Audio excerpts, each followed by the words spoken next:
Early dawn blanketed the wetlands of Lurio Sanctuary, a vast and protected reserve deep in central Mozambique. A gentle mist hung above the dew-soaked grass, glistening as the sunlight pierced through the thick canopy. A large herd of elephants meandered quietly toward the lake, led by a seasoned matriarch named Tula, with weathered tusks and wise eyes, trumpeted softly to signal safety. Her cries echoed across the trees, a melody of calm reassurance. The playful calves danced and stumbled, flapping their ears and sniffing curiously at shrubs along the path. Suddenly, the serenity fractured. From behind a thick veil of brush, the distant growl of diesel engines rumbled. Birds burst skyward. Tula's ears stiffened, and a low warning rumble passed through the herd.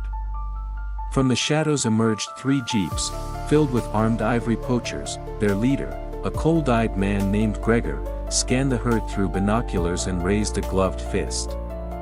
The chase began, panic surged.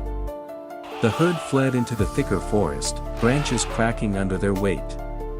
But in the confusion, a young elephant calf, 3-month-old Mavai, still learning the ways of the herd, got separated and bolted in the wrong direction. Mavai galloped blindly until he was ensnared by barbed wire previously laid by poachers to trap strays. The sharp metal sliced into his trunk and legs.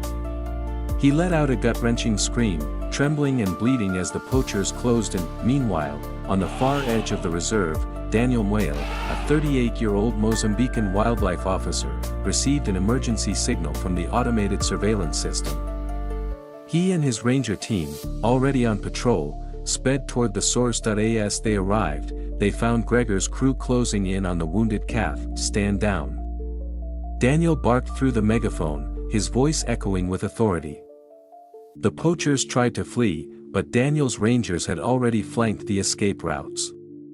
Under fire from both sides, the criminals abandoned their tools and disappeared into the forest. Daniel rushed to the calf, approaching slowly so as not to frighten him further.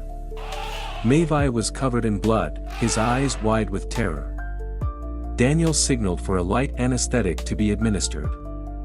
Once the elephant dozed off, the rangers began cutting through the tight coils of barbed wire. Every loop they removed revealed deeper wounds. Sweat trickled down Daniel's face as he worked in silence. After 20 minutes, Mavai was finally free.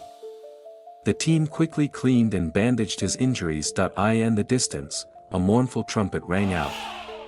It was Tula. She had returned. The matriarch stood tall, her eyes fixed on Mavai.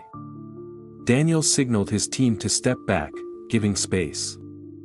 Slowly, she approached her calf, gently touching his trunk with hers. Mavai stirred, blinking awake.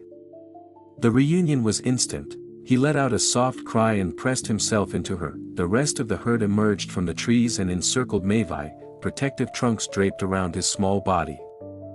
Daniel stood silently, heart heavy but hopeful. Rather than separate Mavai from the herd, Daniel decided to monitor them in place. The mobile veterinary unit stayed nearby, watching over the group through the day. By late afternoon, Mavai was walking, limping, but upright. As the sun began to set, the elephants trumpeted in unison. It wasn't fear or pain anymore. It was gratitude. Daniel nodded to his team and quietly turned away, leaving the elephants to heal together. Thank you for watching till the end. Please like and subscribe to support us.